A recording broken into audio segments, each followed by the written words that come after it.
Hello and welcome to the academyofworship.org YouTube channel. My name's Chris, and today we are talking about leading worship with pads. What does that mean?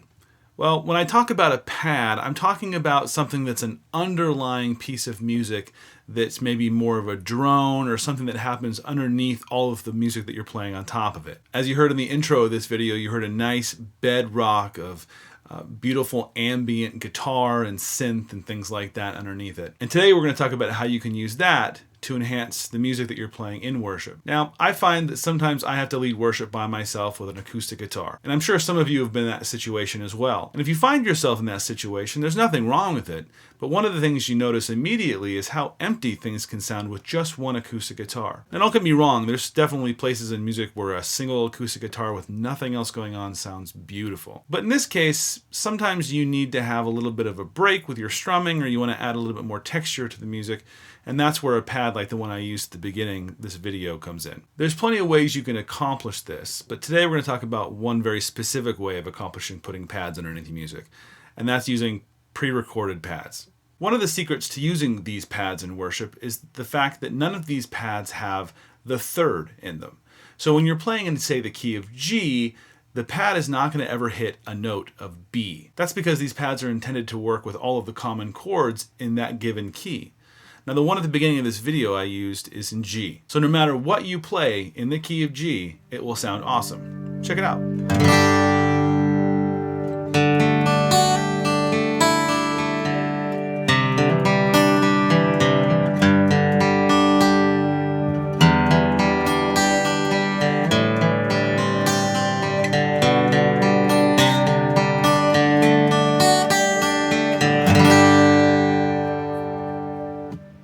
So that was just me playing in the key of G, arpeggiating a little bit, playing all the common chords, G, D, A minor, E minor, C, and all of them worked over that pad. Now, the pads that I'm using specifically in this video are from Carver Cade. He's made a bunch of incredible pads available to all of us that would like to get them.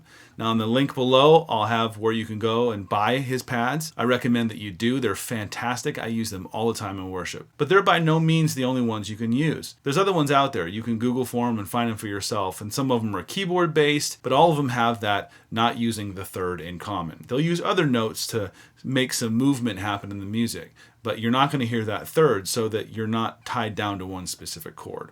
Now, all of these pads usually come in all 12 keys, or some variation of the keys in there. In fact, the ones that I'm using come in minor and major versions, if you want to have specific ones for that. Now, you're definitely not tied down to just using them when you're by yourself on acoustic. I also use them to just pad underneath a regular band that's playing. So if there's ever a part in the song that just kind of drops down in volume and the drums drop out or whatever's going on, there's something there. But when the band kicks back in, it kind of disappears and it doesn't really get in the way. It's great. They work perfect. So let's listen to what it sounds like with and without this pad underneath it. For this example, I'm going to be in the key of A. I'm capable in the 2nd fret, so I can still play my G, C9 or C, E minor, D, all those regular chords in the first position. So let's first hear what it's going to sound like without the pad.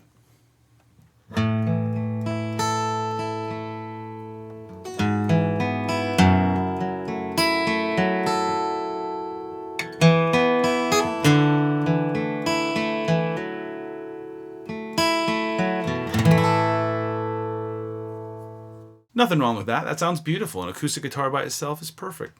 But let's check out what happens when we add a little bit of ambience underneath it. That's just going to sit underneath and make things sound a little bit more full. Check it out.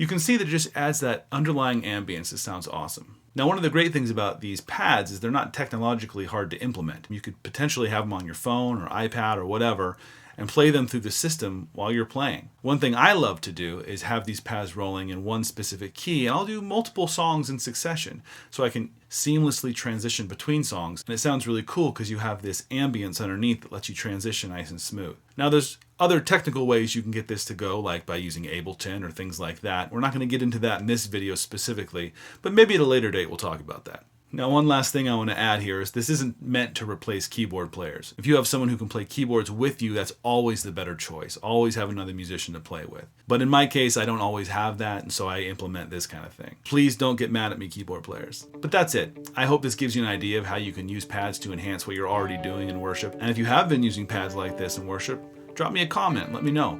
Please like the video, subscribe to the channel if you're not already. That really helps us out. Make sure to comment and share the video with those this can help. Until next time, flip some switches and turn some knobs.